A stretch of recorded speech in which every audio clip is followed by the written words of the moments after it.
पिता और पुत्र के बीच में होने वाली दोस्ती बहुत ही उतार चढ़ाव के बीच से होकर गुजरती है।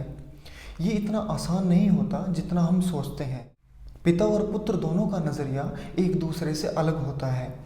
यदि पुत्र किसी बात को मनवाने के लिए कुछ जिद करता है तो पिता अक्सर उसको नकार देता है, और यही बात पिता पर भी लागू होती है। यदि पिता कोई अपने पुत्र की भलाई के लिए बात कहता है तो पुत्र उसको अनमने मन से मानता है, या यूँ कहें कि उसको मानता ही नहीं है।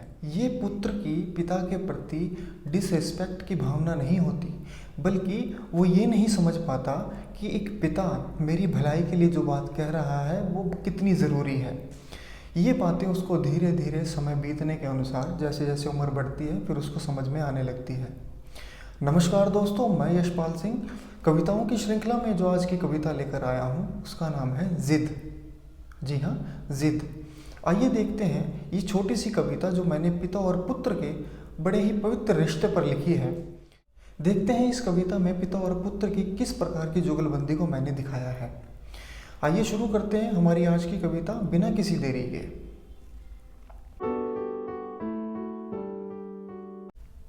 चलो एक कहानी सुनाता हूँ, चलो एक कहानी सुनाता हूँ, चंद शब्दों में ज़्यादा बताता हूँ। चलो एक कहानी सुनाता हूँ, चंद शब्दों में ज़्यादा बताता हूँ। बात है ये पिता और पुत्र की, बात है ये पिता और पुत्र की, कभी ना मिल पाने वाले उत्तर की। आइए फिर से देखते हैं इस पैरे को। चलो एक कहानी सुनाता हूँ, चंद शब्दों में ज़्यादा बताता हूँ। बात है ये पिता और पुत्र की, कभी ना मिल पाने वाले उत्तर की।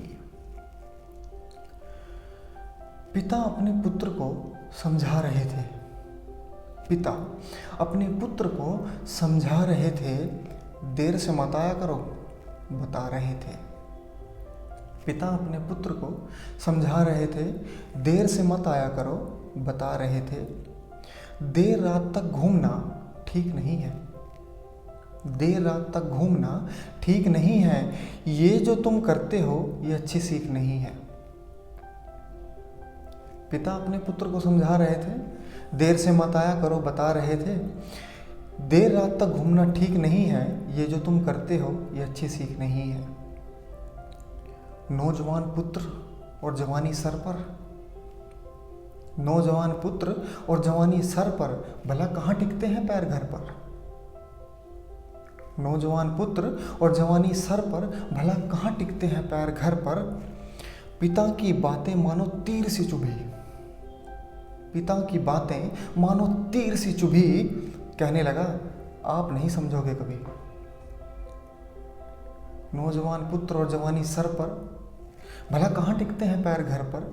पिता की बातें मानो तीर सी चुभी, कहने लगा आप नहीं समझोगे कभी। आप क्या जानो मौज मस्ती क्या है, आप क्या जानो मौज मस्ती क्या है, जिंदा दिल जीवन की हस्ती क्या है। अरे आप क्या जानो मौज मस्ती क्या है, जिंदा दिल जीवन की हस्ती क्या है। आपसे घर में हर कोई डरता क्यों है, मेरा देर से आना आपको अखरता क्यों है।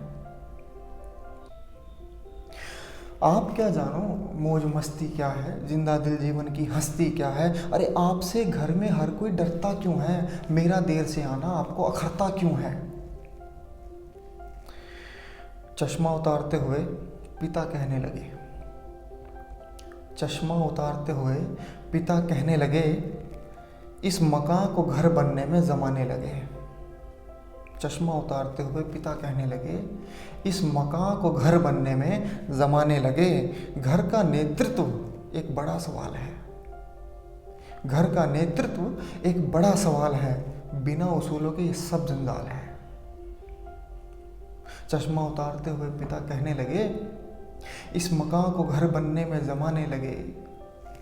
घर का नेतृत्व एक बड़ा सवाल है, बिना उसूलों के ये सब जंजाल है। अरे जिद्दी हम भी हुआ करते थे, अरे जिद्दी हम भी हुआ करते थे, मस्ती मजाक हम भी किया करते थे, लेकिन बेहुदापन हम में न था। अरे जिद्दी हम भी हुआ करते थे, मस्ती मजाक हम भी किया करते थे, लेकिन बेहुदापन हम में न था, दिल दुखाने का फन हम में न था। आइए फिर पढ़ते हैं एक बार इस पैरे को। जिद्दी हम भी हुआ करते थे, मस्ती मजाक हम भी किया करते थे, लेकिन बेहुदापन हम में न था, दिल दुखाने का फन हम में न था।